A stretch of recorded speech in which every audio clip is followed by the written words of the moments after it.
Thank you for joining us with our Maintaining Your Home's Exterior presentation. This presentation is put on by the Cleveland Restoration Society. My name is Jessica Beam. I'm the Heritage Home Program Associate. I'm joined by Abigail Enoch, who's also Heritage Home Program Associate. And so the Heritage Home Program is one small part of what the Cleveland Restoration Society does. And so we're happy to talk about just tips and tricks for maintaining your home's exterior. And we'll be going through this presentation. We'll have everybody muted while we go through the presentation. And at the end, we'll open it up to questions. If you have any questions that you think of while we're talking, you can definitely put them in the chat, and we'll be able to get to those at the end. And if you have any issues, just let us know. And chat is probably the easiest way since we're going to have everybody muted. But feel free to definitely ask us as many questions as you'd like.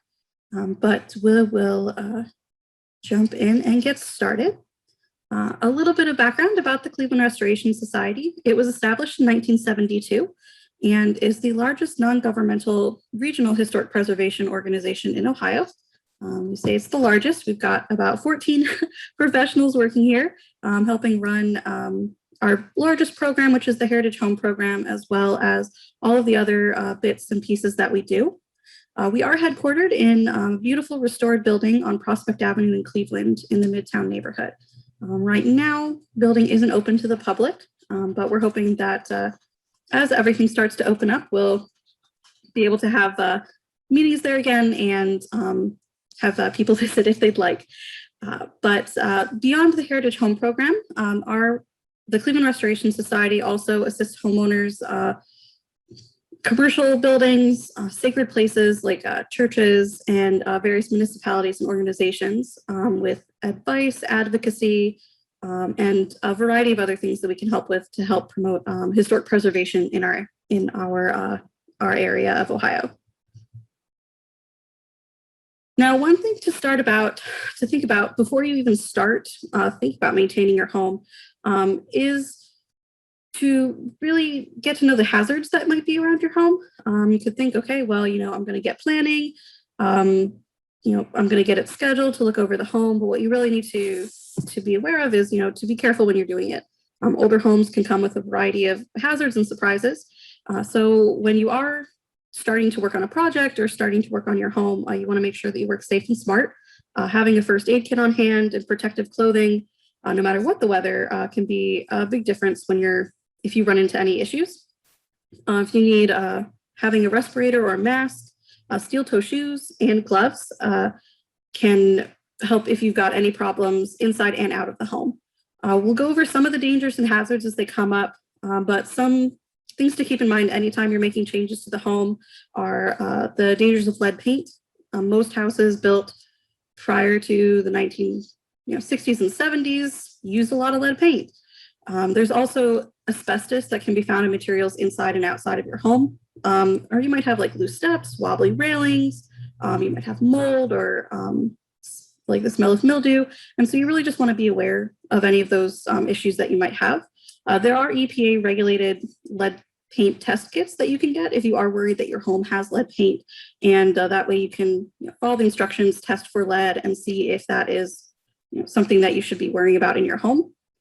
On the inside, because this is all about the exterior, a little bit about the inside is that you want to make sure that you call an electrician if there are switches that are not working.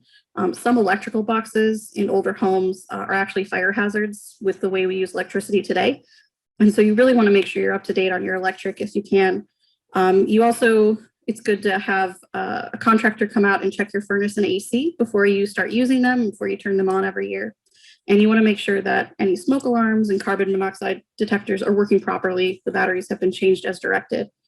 If you're digging outside of your home, you want to call and check that there are no underground lines or piping. And you can actually call like Ohio 811 to see if there's anything below before you start digging if you're working outside your home.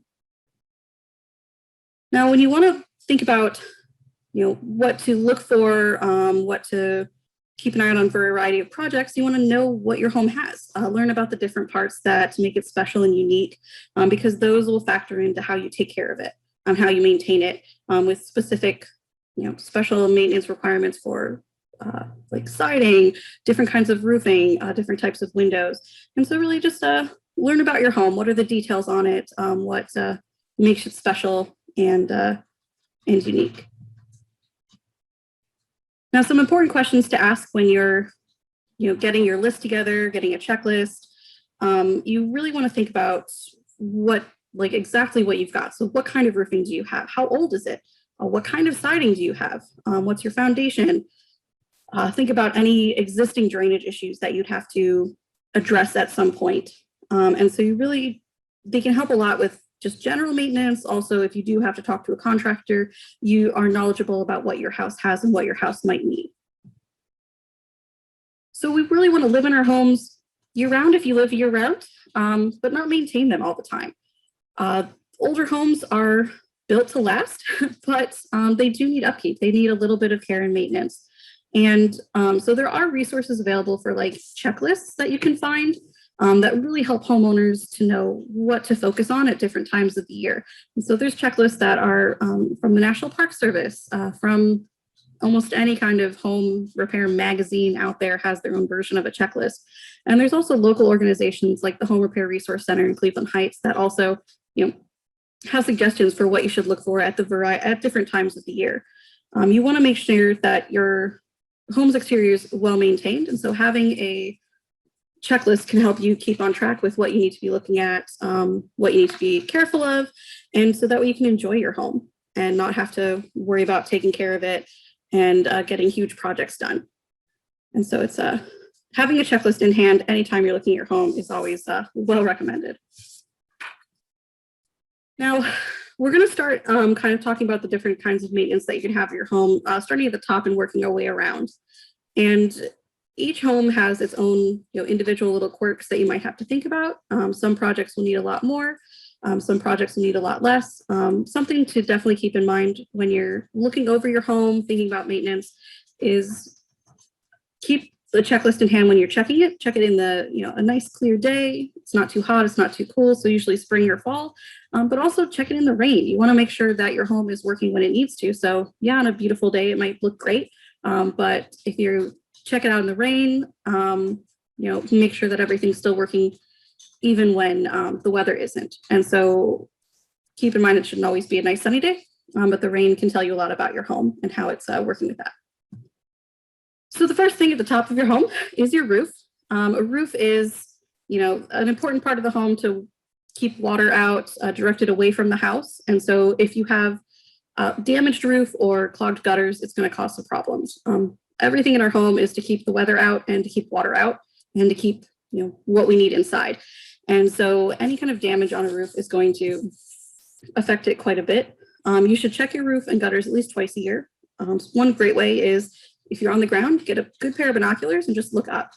See if you can see any loose shingles, if you can see any parts of the coming out, and look for any of those particular problem spots. In our Northeast Ohio winters, you definitely want to check the roof after a big storm or after the winter in the springtime, just to see if there's any problems. Problems can occur pretty easily in the flashing and the valleys, where different parts of the roof connect or where the chimney connects. And so you want to keep a special eye on those areas, just to make sure that there's not debris buildup there or damage that's occurred from, a tree hitting the house or hail or something like that. Some roofs are actually layered on top of other roofs. So you might have multiple layers. It's not recommended, but it does happen. It's called re-roofing. And if you are doing that, there is a certain level of how many layers you can have on before it voids the warranty for the roof itself. And it can actually put too much weight on the house. And so you want to make sure that if you have that it's not adding that extra weight. And, it's less expensive to re-roof instead of replacing your roof. But over time, you're not going to have as many problems if you have like a new roof and they were actually able to check over everything and replace the underlayment and the decking as well. So definitely keep that in mind if you've got multiple layers on your roof that you might have hidden problems underneath there. Now, to extend the life of any roof, keep nature away. If you can, keep foliage at about 3 feet The wind can blow and bend branches to the roof. Seeds can get in the gutter, and you really want to make sure that the roof isn't going to be hit more than it will in storms and windy days. If you can, keep the roof free of debris, clean up any pile up that you might see, and that helps protect the shingles, the underlayment, and the sheathing. The roofs can be cleaned with caution. So if you are a DIYer, you want to go out on your roof, you can, but please be careful and make sure that you use cleaning techniques that are specific for your type of roof. So you want to make sure you're not doing more damage to your roof when you're trying to clean it off. You want to make sure that you wash down and not up for most roofs, because if you're washing from the ground up, you're just going to pull those shingles right out or break them off. And you want to make sure that you dry the roof for the recommended time for your type of roof. And that way you can make sure that you're not doing any extra damage. In this particular example, you've got nature growing right out of the gutter, and that's a little bit of leaf buildup and the branches sticking out was actually hiding an even deeper problem with moisture from a hole in the roof that had gathered there. So the leaves weren't helping at all, and the roof had to be replaced, and it was damaged the rafters and the underlayment underneath. And so it was a pretty big problem that you think, oh, it's just in the gutters. No, it's going to back up into the roof and the underlayment and the rafters as well. Something that we always have to worry about in Northeast Ohio is snow. Common problem is ice damming that you see, and that's big sheet of ice right by the gutter. And that happens when there's not adequate ventilation or insulation in the home, and from improperly functioning gutters outside. And so the freezing condensation, the ice freezes closer to the gutters, helps pull the gutters away from the house, and it traps the water higher up. And so the water is just going to build up, get underneath those shingles, and then get inside your home. So that can be a huge problem if it happens. So you really want to make sure you keep an eye out for that. And to avoid that, when you're getting a new roof, you can put on what's called ice guard. Now for Ohio, last I checked, it's 3 feet is regulation for Ohio, but we always recommend having 6 feet to have that extra protection for to avoid that ice damming, and that can really help with that. And then if you are finishing an attic or you have a finished attic, make sure that there's accurate ventilation for your roof, so that way it can breathe, because that'll help alleviate that problem as well. Now, when you think about the roofing material, there's a lot of different kinds that you might have. You could have architectural shingles or asphalt shingles are the most common that you find. And that's on all roofs, like, sometimes on like a porch roof or a garage roof. And the asphalt shingles are very common. Architectural is one style, 3-tab is another. 3-tab is flat, architectural sticks out a little bit. And those need visual yearly inspections, at least, from the ground, looking up, checking if there's any loose, peeling, or missing shingles. And if there's any fungus or moss growing. You should clean fungus or moss off your roof when you see it, because it might not be getting enough sunlight. It might be water building up underneath there. And there are some attachments that can be used to attach to a hose to properly clean a roof. But as I said earlier, be careful. You don't want to do more damage to your roof while you're trying to clean it off.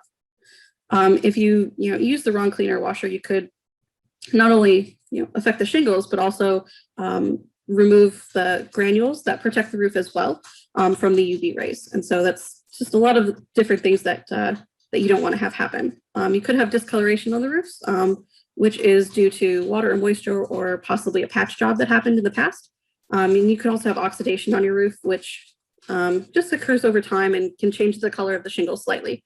Lifting or curling shingles, if you've got a roof, an asphalt shingle roof, that could be a sign that it's on its last legs. And so that's definitely a sign of a roof replacement. Now, another type of roof, the wood shake, which you see quite a bit, not as popular as the architectural shingles, but they are a traditional choice for homes and can last about 15 to 30 years with maintenance. It's recommended to get them maintained professionally every 2 to 4 years, depending on the material. And you really want to make sure that you get the proper treatments done, because the treatments include fungicides, fire protection, water repellents, and algae repellents. Now the wood shake roofs hold up well to like the wind and insects, but water damage can make the shingles weak and brittle, and you can see cracks occurring Cracks usually occur in wood, but due to the expanding and contracting of the weather, but you want to make sure that they're taken care of when you do find those. Now, there are synthetic versions to almost every roofing material, but do your research if you have a synthetic roof or if you want to install a synthetic roof because there's different requirements for those and different maintenance. They last longer. They are slightly more expensive in most cases. Now, if you have a tile roof or a slate roof, those are also pretty not common, but they're around quite a bit in Northeast Ohio, and they can last over 100 years, both of those types. And since they last so long, main thing that happens with those is actually the underlayment underneath needs to be replaced. And so what a roofer can do is actually remove the tiles safely, fix the underlayment, replace that, and then put the tiles back on. And so that way you still got that beautiful, possibly original roof, but with the new underlayment where it's going to be secure. Now, clay tile should be checked every spring when it's good weather. You want to keep an eye out for broken or missing tiles and have those replaced as soon as you can. There are sometimes you'll see like white streaks on the tile, and that's called efflorescence, and it just washes off in the rain. So that's just something that happens on it. But if you do see like moss or algae pop up, then you want to remove those as soon as possible because those can cause some damage. Water and UV rays can damage the underlayment if there's a crack. So if there's even the slightest crack, you've got UV light coming in, you've got water coming in, and that can cause a lot of damage to the underlayment. So keep an eye out for any of those cracks that you might see. And they can get really slippery when wet. And so if you are thinking of cleaning that, getting up there, please be very, very careful. In most cases, find a professional that is well-versed in cleaning or working with tile roofs, and that way they can go and not accidentally damage the roof or fall off and have a problem. Now, there's also concrete tile, which is another type of tile. So you've got like clay tile and concrete tile, and that's is very similar maintenance to a clay tile. Inspect it, check for cracks, things like that. And then concrete tile can actually be recoated to change the color of the roof, which is kind of interesting.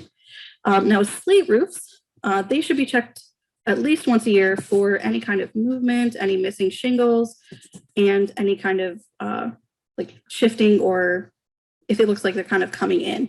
The underlayment, as I mentioned, can fail way before the tiles do. So you really want to just keep an eye on the roof and see if there's any kind of changes there.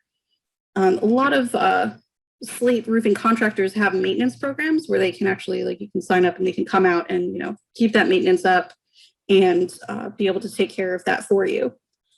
There are some situations where there's layers on the roof, and so you've got a slate roof and then someone re-roofed it with an asphalt roof, and that can be really dangerous for the roof because in a hot day, that slate is going to heat up a lot faster than the rest of the roof and pretty much bake the shingles from underneath. And so that's going to mean that if you do have slate under any kind of other roof, the roof isn't going to last as long because it'll just be overheated, so it can last like half as long as expected. So definitely something to keep in mind. Now, a flat roof or metal roofs are also, you see them a bit. Sometimes those are just on small parts of the home instead of the entire roof of the house. But if you do have those, you want to make sure that you take care of them. For a flat roof, a lot of that is making sure you've got a really high quality coating on there, and there's a high quality roof because it can happen. Leaks can happen very easily. You could get a hole or a scrape that can really just let the water come in. For a flat roof, some of them need to be like recoated every 2 to 4 years. And so when you do have one of those, make sure you're keeping an eye on it and that it doesn't have any puddling because that could be a sign that there's an issue with the scuppers or with the gutter system. If you do have a flat roof that's being walked on, make sure that you know the weight limit for that roof. And so that way you can make sure that you aren't overloading the roof and causing possibly a collapse. You can also, sometimes water comes in wherever you have like a railing attachment. And so you want to make sure those areas are properly sealed. So that way you don't have even that little bit of place where water can just pool and then just come in because water can do a lot of damage to wood without you even knowing it. And there are sealants that homeowners can use if you have a flat roof that they can do themselves. And then you can also, get like big cracks and splits repaired by a professional and make sure that they're doing it properly. The big thing with metal roofs, because there's such a variety of those, is making sure that there's not two different types of metal touching each other. If you've got two different types of metal that touch, that's a prime case for some corrosion to happen, which is going to wear down the roof. And so maintenance for those should be done every year just to check for seals, check for any problem spots, some dents that might have happened if we've got a big storm. And, you really want to make sure that you avoid walking on it because the panels can be easily damaged and have like any kind of break in that seal. So you can actually, for a metal roof, you can actually sweep, sweep all of that debris off if you see any, and make sure that you check those gutters and drains that you've got. Now, any kind of roof, there is a roof rake that you can use, but use with caution because you want to make sure that it doesn't do any damage. And so there are ways to kind of be able to take care of your roof from the ground without having to worry about a ladder and the dangers that could come from that. So just keep that in mind when you're working with any kind of roof, is just be careful. Now, working down, gutters are a huge problem spot for a lot of homeowners because they can clog up very easily, especially if you've got trees. And the whole point of gutters is to just keep water away from the house. And so you want to make sure that you check it and clean it twice a year, spring and fall. And you want to not only look at your gutters regularly during the day, but you also want to make sure that you check those in the rain. As I mentioned, it's a good thing, just make sure everything's working in the rain. And that way you can see if it's draining properly or if you have overflowing gutters. And if it's overflowing, it could mean that there's clogs or it was installed improperly. And so having a properly draining gutter and downspouts can help alleviate any kind of moisture issues that you might even have in the basement, because that's just taking it all away from the house. Don't forget to check with gutters. So you're going to make sure that they're working at the top of the home, where the downspouts are working, but also don't forget the below ground drains. Those are can be affected by like roots or even just movement of the earth. And so if those get clogged up or backed up, then have them checked out by a certified technician that can do like a drain camera to see where that problem is and what might need to be replaced. One fun thing you can do with a gutter in the spring is, tap on the downspout with something metal to hear if it's clogged or not. If the sound is hollow, it's free of debris. If it sounds clogged up, it's not hollow sound. You know that there's a clog somewhere in there that needs to be washed out. And you can run a hose or water down the downspout if you don't want to be out in the rain, just to make sure that they're working properly.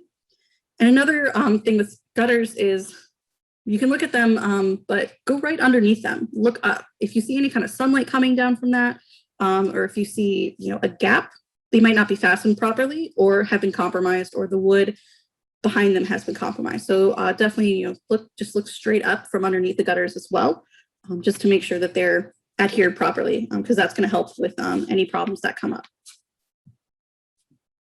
And a chimney, obviously, a lot of homes have those. And with a chimney, you really want to just make sure that it's looked over inside and out. It's another part of the home that you really just want to, if it's a functional chimney, that you get it checked on the inside as well. You want to check for any kind of leaning, if there's any mortar missing, if the bricks are kind of spalling or deteriorating. And if you see anything like that, it might be time for a professional to come out. It might need a serious amount of tuck pointing, a little bit of tuck pointing, that really just kind of helps make that chimney functional and sturdy again. Every 5 years or so, you can carefully stand on the roof and look down the chimney to visually inspect the flue liner and make sure that that the mortar's still in good condition and everything's working well with the chimney cap and the crown. And so that's just another kind of thing, more of on a yearly, multiple year basis. Inside, you can check on your chimney from your attic, look around for any kind of discoloration or water intrusion from the attic, or from any part of the exposed chimney. And that's at least once a year, do that. For wood burning fireplaces, if you have soot buildup that's not taken care of, that can actually cause a fire inside the chimney. And so if you are using your chimney with wood, make sure that those are cleaned and functional and that they're inspected every year by a certified inspector. There's actually the Chimney Safety Institute of America, which has a website where you can look up certified chimney inspection specialists that can come out and make sure that your chimney is functional and useful. If you have a gas fireplace, then just make sure that the shutoff valves are working. and have a liner. And the liner is going to be really important to ensure that the exhaust is going outside and not coming back into your home. So keep an eye on those because that'll help protect the inside of your home as well as protect the chimney outside. Now, when you're thinking about the siding of your home, so we're kind of working our way down, what type of siding do you have? Siding comes in a variety of shapes, styles, colors, a little bit of everything. And it's really important because it keeps pests out, it keeps the elements out, keeps our houses warm in the winter and cool in the summer, and keeps us safe from water. So some of the common types you might see, there's different types of wood siding, like drop siding or clapboard or shake. There's composite siding out there, aluminum siding, vinyl siding, fiber cement, and then you can also have like masonry or like a veneer of stone. For any kind of siding, it takes a beating from all directions. It takes the sun almost all the day if you've got a really sunny location. And so best time to check that is in the spring. So you want to come out, check over the entire house, look at the first floor, second floor, however tall your home is, and look for any loose parts of the siding, any broken pieces of trim, any, spots that need to be painted or washed. You really want to make sure you keep that siding clean from dirt and debris. And depending on your home's needs, wash it every year, get it painted. The same with garages, sheds, any kind of outbuildings as well. And you want to check the mortar for any missing pieces or places to repair, and then check over any vents or dampers that you have on the outside of your home or other openings to make sure that they're clean and clear. Like got a dryer vent, you want to make sure that that's not all blocked up, just to be able to make sure that's functioning. When you're cleaning the siding of your home, it should be done with gentle cleaners without the abrasive chemicals, because those can do more damage to the materials themselves. So if you've got wood siding, you need to make sure that you're using gentle cleaners. Aluminum and vinyl can take a little bit harsher chemicals. So it's just a matter of working with soap and water or diluted bleach solution to make sure that it's clean and clear and you don't have any damaged spots. And if the siding is clean, it's easier to tell if there's a damaged area that needs to be addressed. And if you're aware of a problem before it happens, that way you can keep a better look anytime you're doing your yearly maintenance to see if it's something you can repair, something you just need to keep an eye on, and kind of see from there. Now, with siding, historic preservation field is kind of mixed about synthetic sidings like aluminum siding or vinyl siding. And so for many, many years, it was used just cover over the wood siding, and it could hide details, beautiful architectural details that may have been there originally. And so if you have layers of siding on your home, you might not be aware. But if you do, it's possible something nice would be underneath it. It's also possible that that siding is covering over something harmful. So keep an eye on your siding. Make sure you kind of know what's behind it, when it was installed, things like that. A lot of different sidings for many years was just installed over top. So you had like vinyl or fiber cement or aluminum siding just put right over top of the existing siding on the home instead of removing the siding and putting on new. And so in some cases you might have beautiful wood siding underneath it just installed. If that second layer of siding wasn't installed properly, there could be hidden water damage behind that you wouldn't know because you're not going to see it on the outside of the home. And so just keep an eye on that if it wasn't, if you're not sure when it was installed, if you're not aware of what might be behind it, that you just keep an eye on that. And you want to make sure that you're very careful when dealing with siding because it could have lead paint on it. There could be layers underneath that were actually asbestos siding. Asbestos was used for siding for many, many years before the health risks were well documented. And so in some cases, to seal off, instead of having the costly, way of removing the asbestos siding, you could just seal it by putting another siding on top. Because asbestos, if you don't touch it, it's not going to bother you. It's when it gets the fibers in the air. And so, if you have siding, if something needs to be done with like removing the siding, just keep in mind that you're not sure what might be beneath it. And so if you do have a contractor, make sure that they're well versed in older homes and can deal with a problem if it comes up, like if there is damaged asbestos siding underneath or if there's lead paint underneath, that's something that they'd be able to deal with. And if you do have asbestos siding on your home, make sure you research into if it should be sealed, if there are damaged parts of that, because that's a serious, remediation that would need to be done. So just be really careful with siding. It's very helpful, it's very useful, but if you have any of those breaks or cracks, then it could cause some problems. Now I'll pass it over to Abigail to continue on with paint. Thank you, Jessica.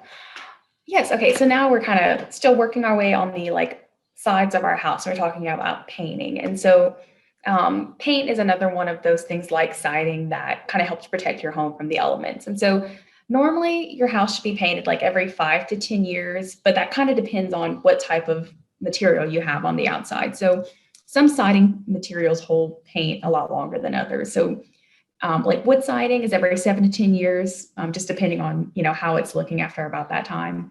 Any type of fiber cement siding, normally you can repaint it every 10 to 15 years. And then, like I mentioned, that if you do have that kind of like more porous siding, the paint really helps to protect it from all of the elements and protect the wood underneath it. But vinyl siding and aluminum siding, they kind of like already come in color, so they don't really need to be painted as much. And they generally, hold paint a little bit longer, but they can like crack or fade over time with like sun damage and things like that. So, no type of siding is really maintenance free. And so they all kind of have their quirks that you have to think about as far as like maintenance that usually lasts anywhere between, 5 to 15 years, depending on what you have. And so it's always recommended that no matter what type of siding you have, you check over your home for any type of failing paint twice a year. And so it's really easy then to kind of spot, a problem area or a spot that's deteriorating where the paint's kind of flaking away, because that can be a sign that there's moisture building up. So that could, any spot where you see some paint kind of deteriorating is kind of like manifesting maybe a potentially bigger moisture issue. And so you can kind of see where that moisture is coming from. So if you don't need a new paint, it's still, or, a touch up or anything like that, it's still really good to just clean your siding and kind of, get that dirt and that debris off of there. And then again, just using something kind of non-abrasive, because depending on what type of either paint you have or what type of siding you have, you don't want to, mess up that coating that's protecting it from the elements. And so if you do see some spots that are failing and you're like, twice a year checkup or your, inspection of your house, it could be because, the last time it got painted, they just didn't prep it correctly. And so now it's kind of deteriorating faster. Maybe, painting, just like concrete, is very weather dependent. So if it was too hot, if it was too wet, if it was too cold, then maybe the paint didn't set correctly.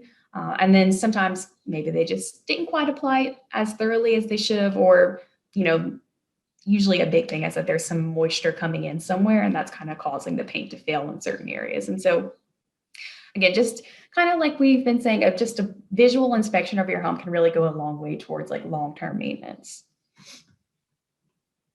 Now, there is a couple of different types of paint failures that you'll see if you're doing that inspection. So there's cracking and flaking, what we call alligatoring, there's blistering and wrinkling, and then peeling.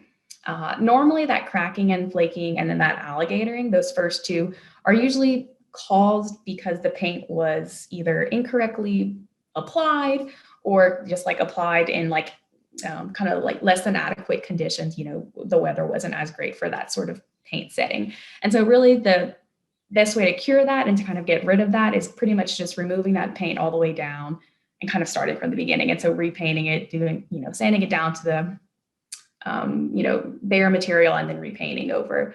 Any type of blistering or wrinkling and like peeling, that is usually caused by moisture. And so if you see that, sometimes you'll see that like under a window, and maybe that's because your windows aren't sealed well.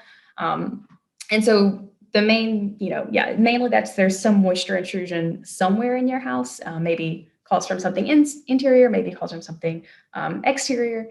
And so the best way to fix that is to find where that moisture is coming in and find, where those elements are coming in and manifesting outside, and then remedying that, and then, sanding it down and repainting again. But if you don't kind of fix the root cause, which is that moisture coming in, then you're just going to have the same problems over and over and over again. So just checking out for some moisture. Now, whenever you're reviewing your home and looking, it's really important to see or to know if your house is paint or is it stained. And so knowing the difference between the two of them can be helpful, not only for your own personal research, if you're thinking about doing some DIY repairs, but if you're talking to a contractor as well. And so the two pictures that we see right here, they're actually both stained. One's just transparent and one's opaque. And so there are instances where you can like paint with a latex paint over a stain, but you can't use certain types of stains over different types of paint. And so again, just knowing what you have on your house already will be very helpful when you're trying to determine, what materials can go on top or what can't go on top. And so if your home does have a stain already on it, we kind of recommend continuing to use a stain. It costs the same as you would for painting, but it lasts, 20 years, so about twice as long as paint does. And so again, just if you are, doing some cleaning of your house, if it has stain, they may have some different, and if your house has paint or it has stain, just something less abrasive because you don't really want to wash all that color off. And so it's, just do a little bit of research when you're doing some cleaning. Usually some soapy water will kind of be able to take some of that debris and that dirt off. Now, another type of kind of like siding, I guess, would be masonry. And so it's not quite siding, I guess, but it is another exterior material that you can find on your home. And so, bricks or a stone veneer, maybe some stucco, kind of things like that. And so again, just a yearly inspection of your house can be really, really helpful if you have masonry. So seeing if there's any loose mortar anywhere, seeing if it's, settling or cracking kind of weird. If you do have stucco, checking to see if there's cracks or, shifting a little bit, and that could be, maybe point to a different type of issue. And then again, if you have moss or there's, mold growing on it, first of all, it's not the most appealing curb appeal thing, but it also can help deteriorate your masonry as well. And so kind of cleaning that would be very helpful as far as like just general maintenance for your home. And then if you do have to do some really heavy cleaning for your masonry materials, it's kind of recommended to use someone who knows what they're doing, because again, masonry is very porous. And so if you're using like the wrong cleaning materials, then you could just maybe do a little bit more damage. And so it's important that they're, sealed and that your mortar is intact and there's not any cracks or any shifting, because that's an easy way for water to get in. And, especially with like our freezing and our thawing that we do in Northeast Ohio, those can just make those cracks get bigger. And then that'll lead to a larger problem and more water getting in. And then rather than having small little bits of tuck pointing that you'll do here and there down the road, you may have like a bigger repair that'll cost a little bit more money.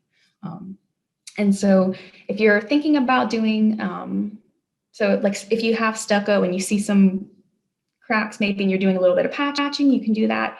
But of course, trying to patch and replicate the same texture that you have is, looks nice and also important.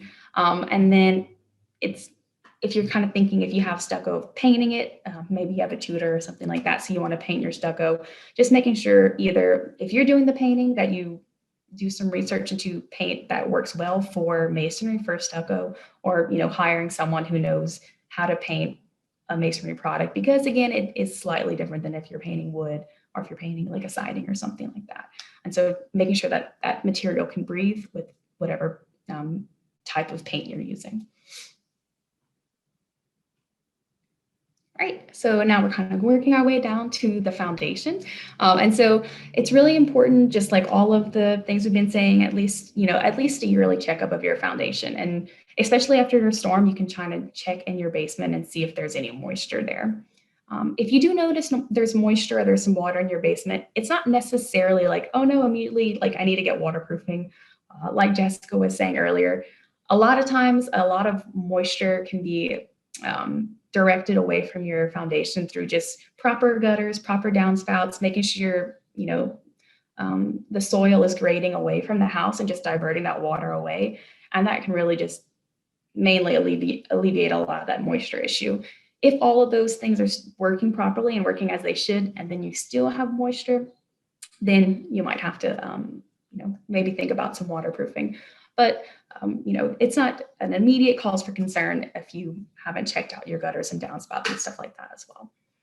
And so if you are doing your visual inspection of your foundation, again, just looking at that masonry, looking at those mortar joints, making sure that, there's no cracks, that there is not, spalling of the bricks, that there's nothing falling anywhere.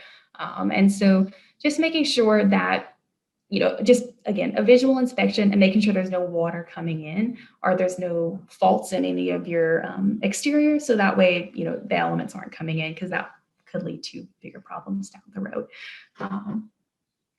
Yeah. And then if you do notice that you may need a little bit more tuck pointing, or there's maybe a larger issue, like a little bit of a rebuild or something that you might have to have done, hiring a mason can be very beneficial, because if it needs to be done correctly, right? Because that is, your foundation of your home. But if you are thinking about hiring a mason, it's good to do a little bit of research maybe, or ask friends or family, or ask our program if we know some masons, because, older mortar is different than, more modern mortar. And so having a contractor familiar with your home, if it's an older home, and that the specific type of mortar that your house might need is really important, because, early mortar was softer than what we have now. And so if they're familiar with that, then they'll be able to use the correct mortar. And then if they use incorrect mortar, then it could lead to, cracks and failing and just falling and, things that you're trying to avoid in the first place. And then in addition, just having someone use correct materials to make your home look, nice and clean, and not like all this discoloration that you see here. And so, yep, whenever you're, talking to contractors and talking to a mason about your tuck pointing, or about maybe a chimney rebuild or something like that, just asking them if they're familiar with working with homes that are your age or built at the same time as yours were. And they could even give you like references or something like that, just so they're, for sure that they kind of can work with your style home and your brick and everything. Now that we've kind of gone down to the foundation, we're kind of going around the house a little bit. So another part of your house that kind of requires routine maintenance would be your porch, front porch, back porch, anything like that. It's good to inspect it twice a year, and after any big storms. So common problems would be like your tongue and groove floor, if you have a tongue groove ceiling, your columns and your railings maybe deteriorating from the elements and moisture. So maintaining a good coat of paint, kind of like what we were talking about earlier, that really helps with to stop that deterioration and to keep those elements from getting inside your materials. And so whenever there is damage, and maybe there's so much damage that you have to replace a column or replace a railing or things like that, we always, it's nice to replace like with like. So if you have, replace it with something that you had similar to what you had previously.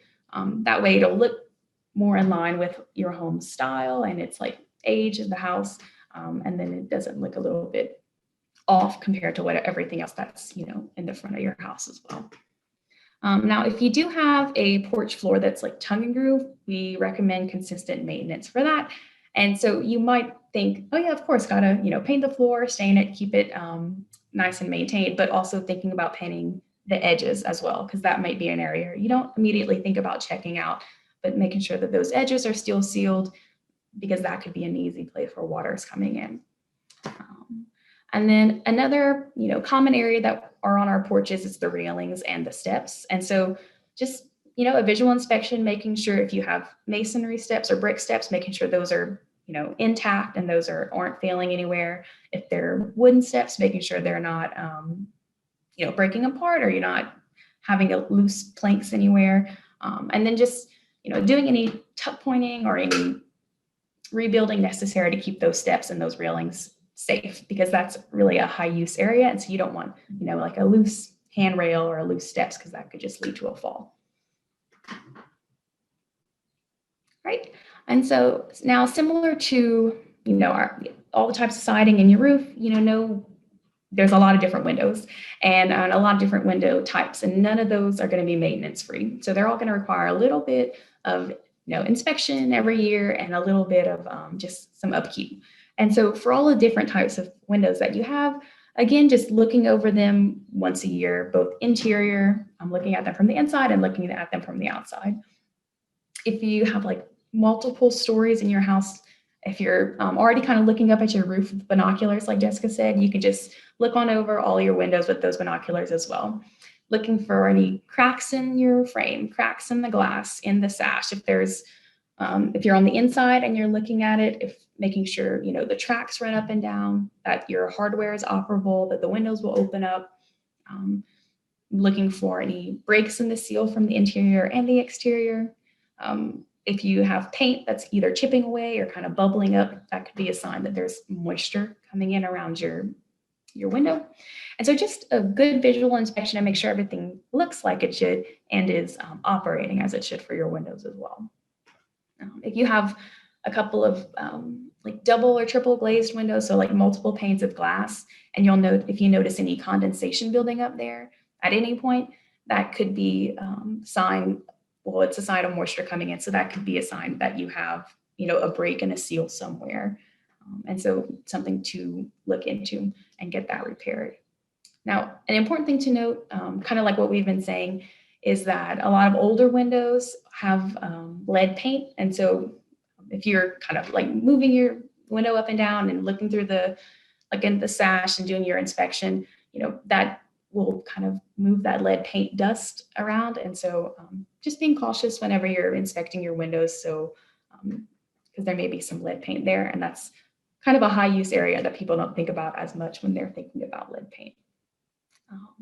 Now, if your windows are kind of, there's like cracks in the seals or cracks in the glass or anything like that, that could be a place where pests come in, like bugs and insects. And so just, you know, making sure that those are maintained, not only to keep the elements out, but also to keep pests and things out as well. Right. And so now whenever you're looking at your home, the other kind of point of entry would be your doors, like your windows. And so they can be, you know, clean at least once a year to be kept in good condition. But be careful if you're power washing anything, because if you have glass on your door, that could damage your glass and break your glass. So just careful whenever you're cleaning your door so that you don't break any glass or damage it. And then similar to your windows, making sure that the door is operable and that it's secure and that, you know, that's another high use area. So making sure your hardware is still kind of intact and that that's working, the hinges are working properly is important.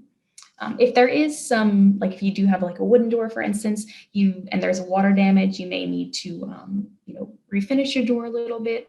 You can maybe kind of repair any small cracks or things like that to make sure more water doesn't come in. And then a lot of times, of course, up here, there's a lot of weather stripping around our doors to protect from the elements. And so, you know, any type of seals that are broken or any of that weather stripping that maybe kind of has deteriorated a little bit, you can kind of check in on that and make sure you don't have any, you know, bugs or snow or moisture or anything coming in, and just make sure it's all sealed tight. Now, a garage is a similar kind of maintenance schedule that you would do for your home, which is kind of a little bit smaller. And so if they're attached or detached, you know, they still have a roof, they still have some type of siding. And so checking over it like you would for your home is really important. So just a yearly inspection, looking at the roof, making sure that the shingles are looking how they should, making sure all of the exterior isn't cracked, isn't fading, there's no paint that's peeling or deteriorating. You know, a lot of garages aren't usually as insulated as well as the main house, so they could be more susceptible to kind of damage from like freezing and thawing. And so they may take a little bit more of a beating. And so just keeping an eye on your exterior of your garage and making sure that it's still, you know, well sealed from the elements. Then of course you have your garage door that has a lot of movement, you know, a lot of high use area as well. Sorry, I'll jump in. So you want to make sure that that the garage door is functioning, if it's like a manual or automatic, and make sure that the weather stripping around it is also secure, especially if it's an attached garage, because that's, you know, another way of keeping the elements out of your home. And then you also want to check the doors for like chipping paint, if any of the panels are warped, if the doors are warped or degrading, because then you want to make sure that it's secure and, you know, clean as well, just like any door on your home.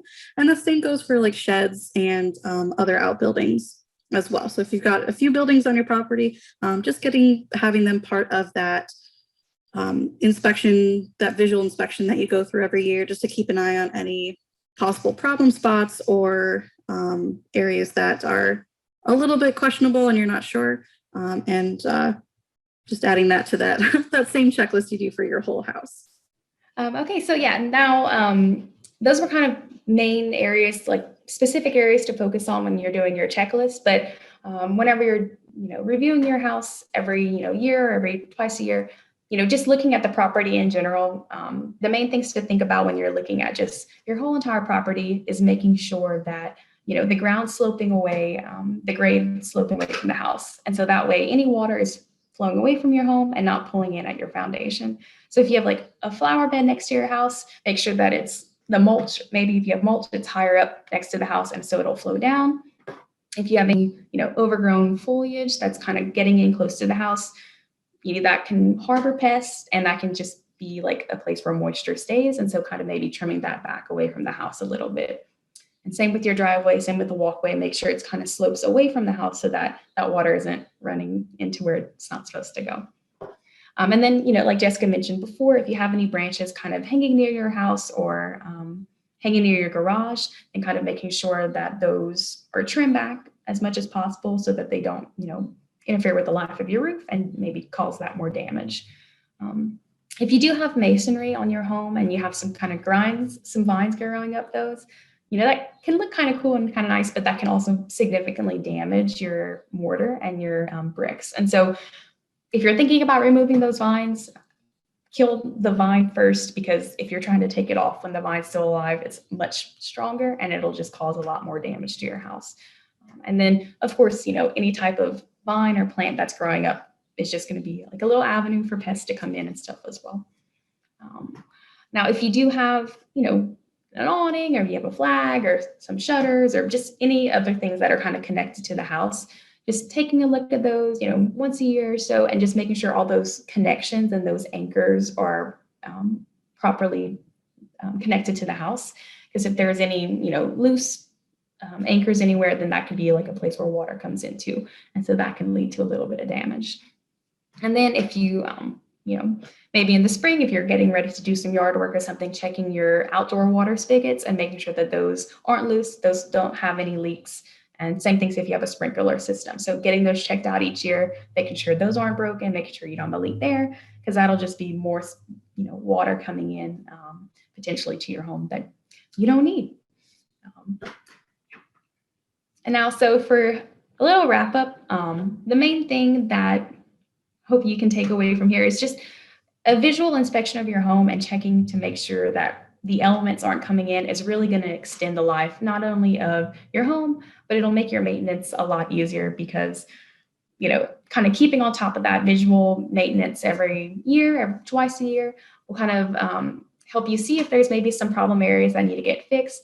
And rather than kind of ignoring it for a little while, and then you have like a big problem because there's a lot of moisture and a lot of damage that builds up over the years. And so just, a routine checklist and a routine maintenance and inspection of your home can really just help out in the long run for saving from like a really big repair project that you have. If you are replacing anything, using an appropriate type of material to repair or replace any, windows or columns or railings or things like that. And just, of course, if you're doing a lot of DIY stuff yourself, just taking care, using safe practices. There's a lot of lead and asbestos out there, but also just like if you're cutting branches away, be careful if you're using like a saw or, clippers or something like that. So just being careful when you're doing that and cleaning in a way that's not going to be too harmful for your exterior. So trying to use gentle cleaners and then kind of maybe going up from there if that's not working as much, but start off with something a little just like soap and water. And then if you do have any, systems or something that you don't feel comfortable taking care of yourself, just maybe having someone come in, once a year, every 2 years to come in and just do some routine maintenance and checking in on your systems that you have. And so there are a couple of resources that can help you if you're thinking about either doing some of the projects yourself or, interested in, having someone come out to do them for you. So I know that Jessica did create a link or a page that has all of the links for, different checklists that we were talking about and some of these other websites that I'm about to mention. And so we can get that out to you guys as well. But the Heritage Home Program, which is our program, we have, technical assistance if you want someone to come out and kind of talk to you about different projects, and low interest financing if you're either want to do repairs yourself or if you want someone to, hire someone to do those repairs for you. And then there's also other places that you can look at. So Ohio 811, if you're maybe starting some spring lawn projects and you're maybe doing some digging, giving them a call and making sure there's nothing that you might damage if you're doing some digging. The Consumer Product Safety Commission is a good source for asbestos information and how to handle with asbestos and remediation. The National Park Service has what they call preservation briefs for a whole host of different types of materials and projects for your home. And so they give a lot of really good information as far as like taking care of different types of parts of your house. So they have really and very detailed information for that. The EPA has a lot of good information regarding lead and lead safety protocols. And then, of course, if you're doing DIY projects, YouTube can be a really good and helpful source of information for doing some little repairs yourself, or just, a little search online a little research can help as well if you're thinking about doing some stuff yourself. And then if you do have any questions, we are always happy to help. Again, I'm Abigail, and then Jessica was with us earlier, and we're with the Heritage Home Program. And so you can give our office a call or shoot us an email at the hhp@heritagehomeprogram.org. That's listed there. And then we have our website, which kind of, talks more about our program specifically. So just a visual inspection of the house can go a really long way towards extending the life of your house and extending the life of your materials that you have, and also maybe save you a little bit of a headache down the road if, something becomes kind of more manageable if you take care of it a little bit early rather than waiting too late. Right. If nobody has any questions, I'll end the session. Once again, thank you so much for joining us for this Maintaining Your Home's Exterior presentation. If you'd like a copy of the presentation, feel free to shoot us an email. We're happy to send that out. But we will have this recording available online as well. So thank you so much, and I hope everybody has a good night.